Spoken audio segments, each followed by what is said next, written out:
As you all know, REC finances the power infrastructure as well as the non-power infrastructure now. We will very soon proceed to the investor presentation. May I request Shri Sanjay Kumar Reddy Finance to please do the honors.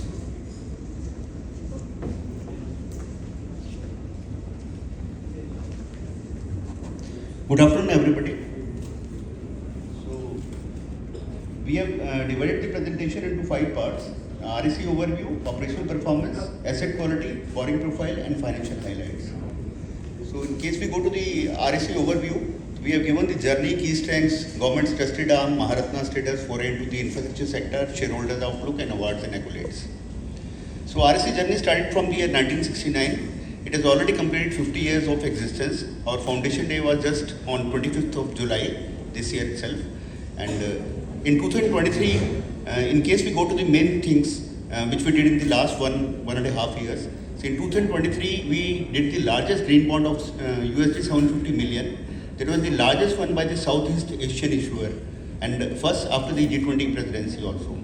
And REC has also been appointed as the implementing agency for the rooftop solar scheme, and it also did the maiden yen bond issuance of JPY 61.1 billion, that is almost equivalent to about 420 million US dollars in the year 2024. So REC has been raising funds from the international market frequently. The number of term loans REC has raised, and the bond issuance also REC has done a number of them in the last one and a half year. In case we go to the key strengths of REC, REC is a Maharatna company, and it is a strategic player in the Indian power infrastructure and logistics sector. It is nodal agency under the RDSS, Saubhagya, Deen Dayal Upadhyay. Whatever the schemes of the Government of India, Ministry of Power were there, REC was always a nodal agency in all of those schemes.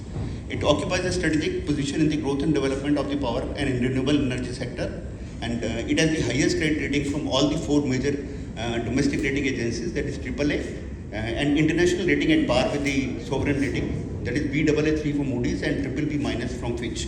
In addition to that, for the Japanese bond issuance, REC also got the Japan Credit Rating Agency, which is also at par with the sovereign rating, that is BBB plus.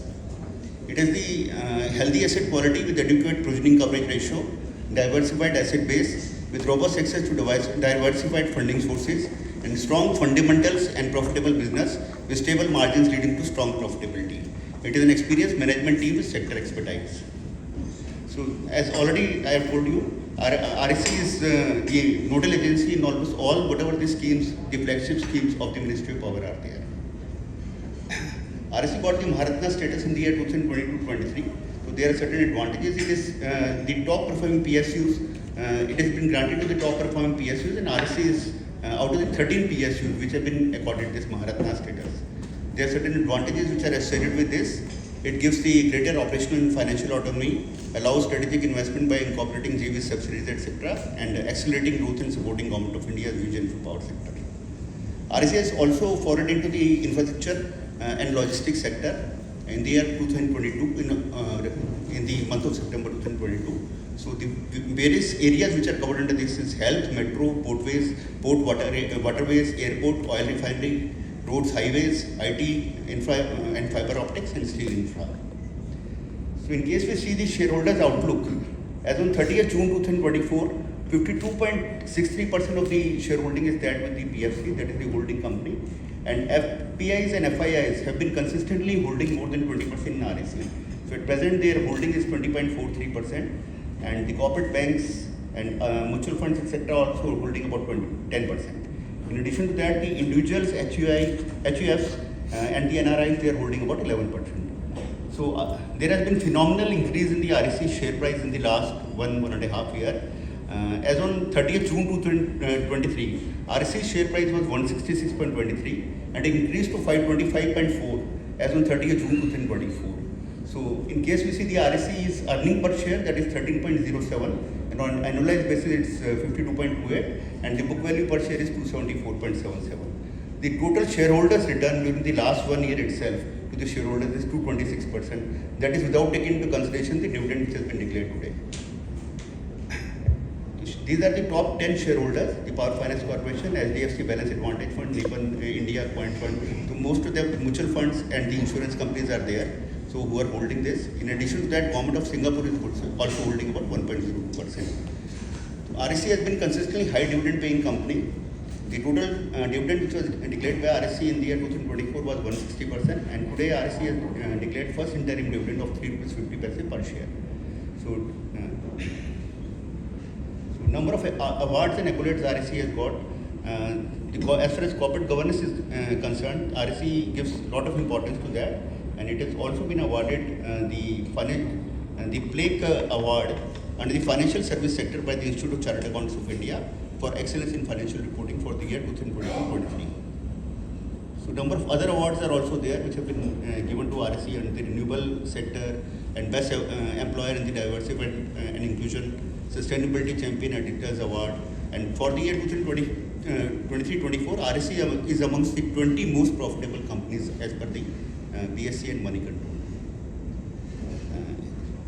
Now going to the operational performance, this has been divided into 6-7 segments, roughly: sanctions, disbursement, outstanding loans, Pan India presence, etc. As far as sanctions are concerned, in Q1 FY25, the total sanctions which were made by RSC, that is the approvals, were 1,12,791 crore rupees.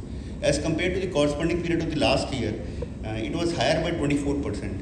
In the last year, it was 90,797, and the increase in renewable, including large hydro, in Q1 itself was 59%. So in all the sectors, in case we see, there is a phenomenal increase as far as sanctions are concerned. Only in case of LPS and LIS, the scheme which is almost over, and the special loans, which were virtually not the capex loan, in all other categories there is a quite higher increase in the sanctions.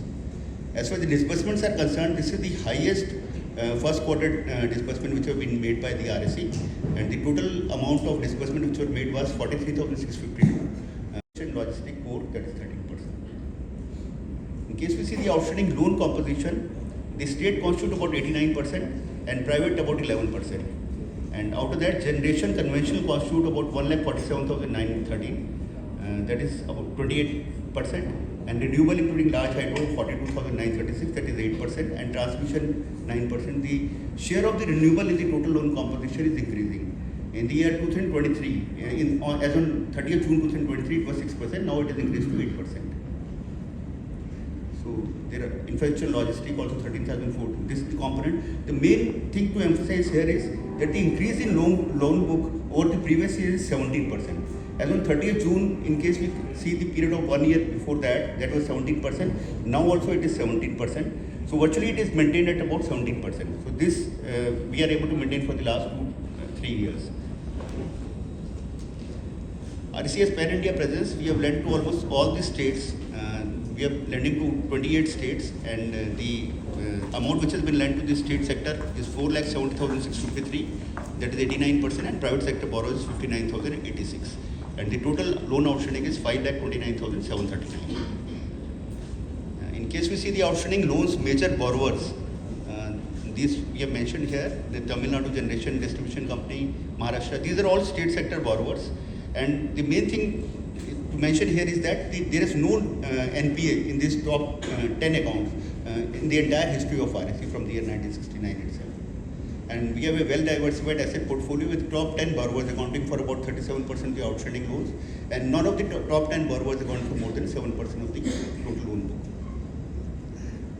In case we see the asset quality is consistently improving. As on December 22, it was the gross NPA was 3.63%. Now it has come down to 2.61%, while the net NPA has come down from 1.12% to 0.82%. And the provisioning coverage ratio is also at 68.48%. So the reasonable level of the provisioning coverage ratio is maintained in respect of the stressed assets. In case we see the loan portfolio and ECL provisioning, out of the total loan book of 5,29,739, the NPAs are 13,810. Out of that, we have made a provision of 9,457, that is 68.48%. And stage 1 and stage 2 assets constitute about 5,15,929. So it's only 13,810, that is NPA. So on 5,15,000, we have maintained a provision of 3,395, that is 0.66%. And the total ECL provision which is maintained as on date is 12,852. case we see the credit impaired assets, there are total 16 projects which are under different stages of resolution, and the under NCLT there are 12 projects.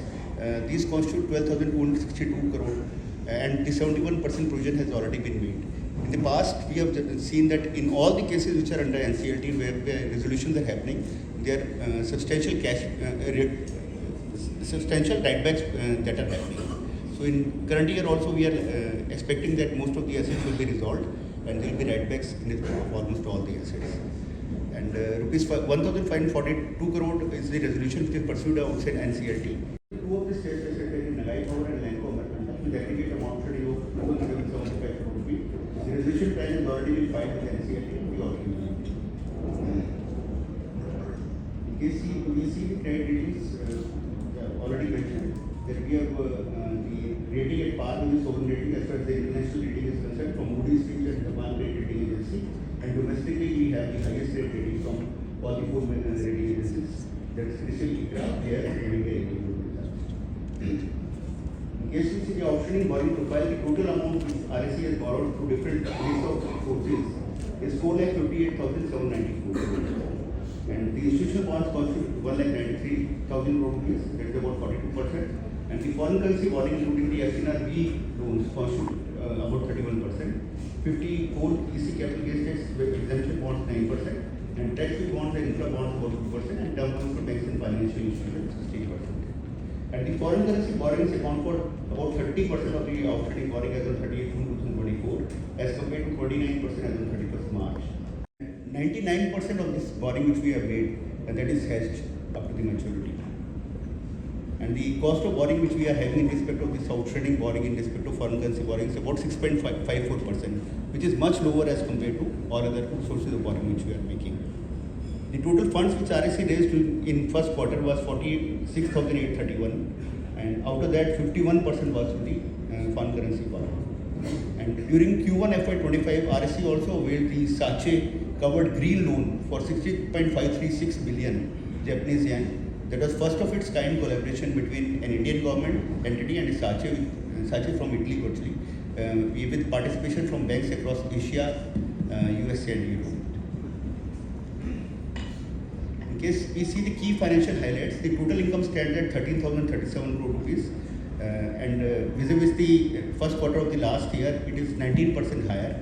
The net interest income stands at 4,713 crore rupees, that is 30% higher as compared to the corresponding period of the last year. Net profit stands at 3,442 crore rupees, and total comprehensive income 3,525 crore rupees. The loan book has reached 5.3 lakh crore rupees, vis-a-vis 4.54 crore rupees in the corresponding first quarter of the last year, that is 17% increase. And asset quality has improved with net credit impaired assets of 0.82%, vis-a-vis 0.97%. The net worth stands at 72,351 crore rupees, and the capital adequacy is at comfortable level of 26.77%, with Tier 1 capital of 24.27% and Tier 2 of 2.5%. In case we see the key ratios, the yield on loans that we have been consistently able to maintain at the similar level as on for the 12 months financial year 24, that is 9.99%. While on the other hand, cost of borrowing has substantially come down. In the corresponding quarter of the last year, it was 7.23. Now it has come down to 7.05. And as on 31st March 2024, also it was 7.13.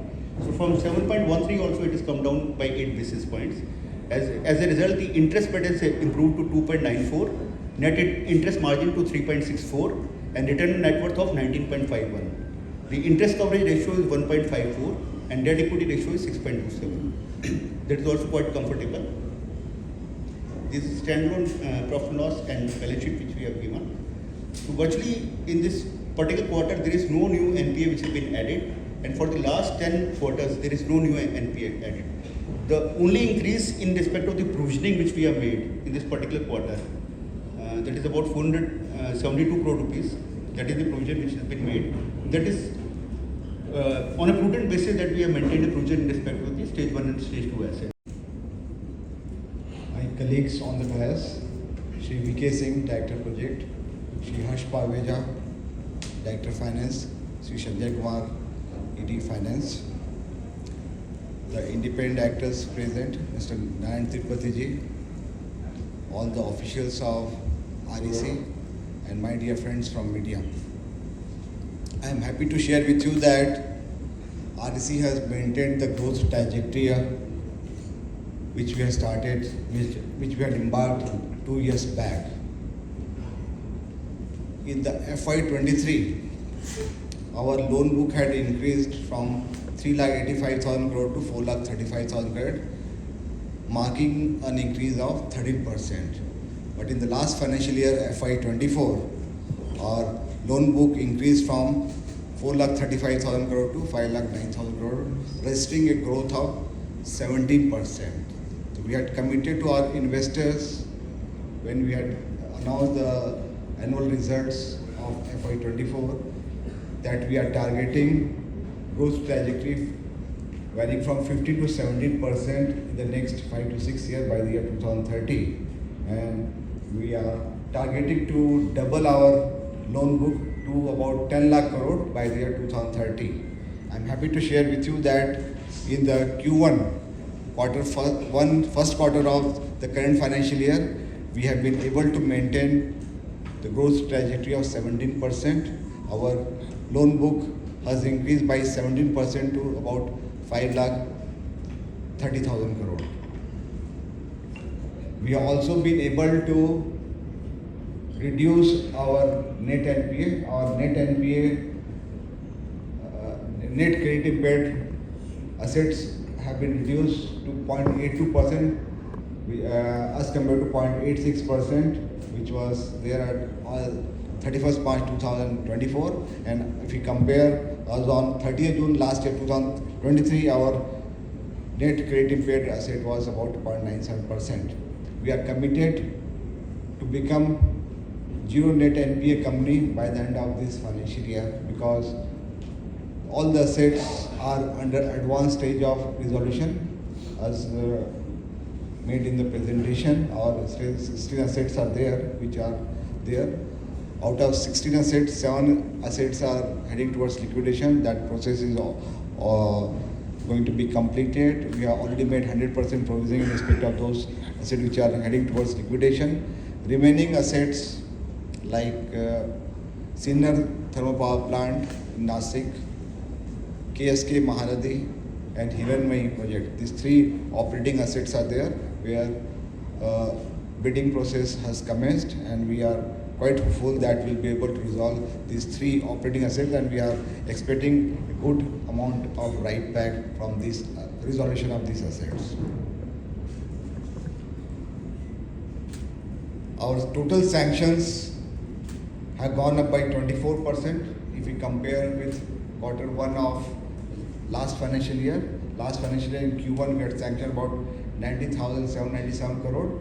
This year we have been able to sanction projects worth 1,12,791 crore. The disbursement has seen a growth of 28%. Last year in Q1 2023 we had disbursed 34,133 crore. This year we have registered a growth of 28%. Now our disbursement at the end of Q1 was 43,652 crore. The most distinguishing feature is that our sanction as well as disbursement for renewable energy project is increasing by leaps and bounds. The disbursement in respect of renewable energy project has seen a growth of 249% as compared to Q1 of last financial year. Our revenue from operation has grown by 19%. If we compare Q1 figures of last year from 10,976 crore, it has increased to 13,023 crore. The total income has also increased by 19% from 10,981 crore to 13,037 crore. The net interest income has gone up by 30% in Q1 as compared to last year's Q1 of 3,612 crore. Our net interest income has grown to 4,713 crore. Our net profit has increased by 16%. It has increased from 2,961 crore to now 3,442 crore. And we have today announced, our board has announced a dividend, first interim dividend of 3.5 rupee per share as first interim dividend in the current financial year. The yield has increased from 9.82% to 9.9%. 9.99%, there has been increase of 17 basis point. The most distinguishing feature is that we have been able to contain our cost of the funds.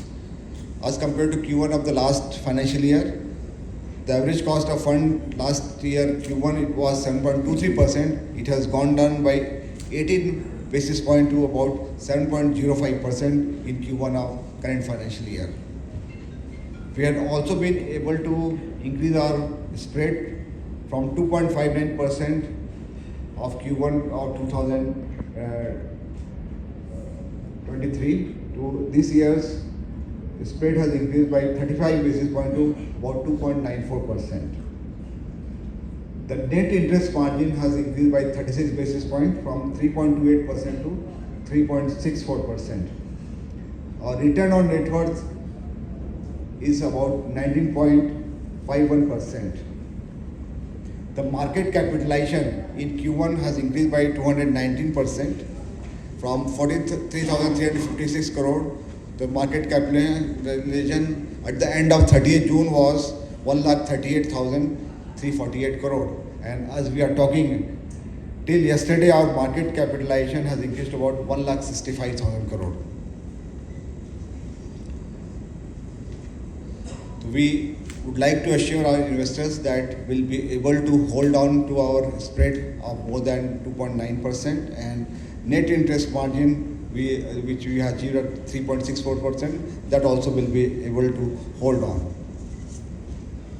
So as promised to our investors, the larger picture I would like to present is that we are getting sufficient business from our traditional coal-based generation as outlined by Ministry of Power recently. The additional capacity generation which is coming up in brownfield project, that coal-based generation capacity will require a capex about 6,67,000 crore. As our market share in traditional power sector is about 20%, we are hoping that we'll capture minimum business of 20% of this 6,67,000 crore opportunity is there for financing coal-based generation plants. The distribution sector has seen a total turnaround with the introduction of revamped distribution sector scheme. The operational and financial efficiency of distribution companies have started improving. The government department dues are coming down. The legacy dues also coming down. They've been able to maintain the predefined trajectory as committed by the respective state governments' cabinet resolution. Most of the states, more than 95% states are able to maintain that trajectory. The legacy subsidy dues are coming down. Government department dues are coming down. AT&C losses has seen major reduction. More than 5% reduction has happened in the last 1 year. The introduction of late payment surcharge rule has really improved the financial health of not only distribution companies but also the generating companies and transmission companies because their dues are getting paid now. The legacy dues are getting cleared over a period of 4 years. This started from June 2022. Now we are quite hopeful that by the year 2026 all the legacy dues of generating companies and transmission companies would get liquidated, and the most important thing is that the current dues are being paid on time, and so much so that state governments have started paying the current subsidy quarterly in advance to the distribution companies. So this has overall resulted in improvement of the distribution companies, which in turn has improved the financial health of the generating companies and transmission companies. REC has also been made National Program Implementation Agency for the National Rooftop Solar Scheme, that is called Pradhan Mantri Surya Ghar Muft Bijli Yojana. REC is playing the role of a coordinating agency among all the stakeholders like consumers, who are the rooftop owners, vendors, distribution companies, and the financial institution, because the public sector banks have come forward to give collateral-free loan at the rate of 7% to the rooftop owners who are willing to install the rooftop solar. And the subsidy amount has also been increased quite substantially, up to 1 kilowatt. The subsidy amount is 30,000 rupee, or 2 kilowatt subsidy amount is 60,000, and 3 kilowatt and above the subsidy amount is capped at 78,000 rupee. We have seen that more than 1.28 lakh registration have already happened, and more than 15 lakh applications have already been received by us, and more than 2.4 lakh installation have already happened.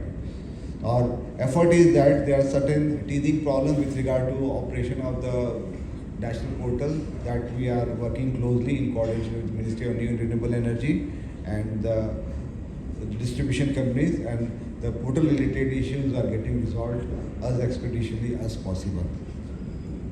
Going forward, I would like to reiterate that we are committed to increase our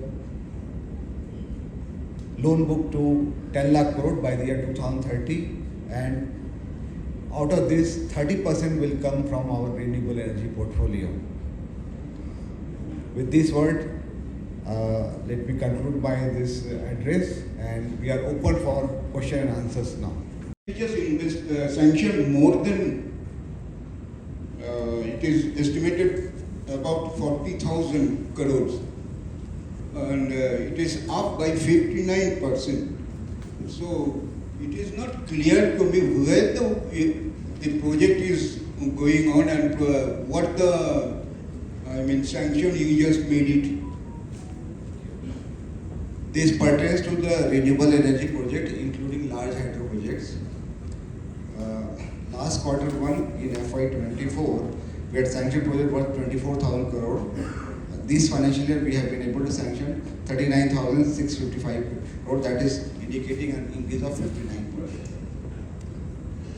And the breakup of this, we have covered the entire gamut of solar projects, solar module manufacturing, wind turbine manufacturing, hybrid projects, large hydro projects,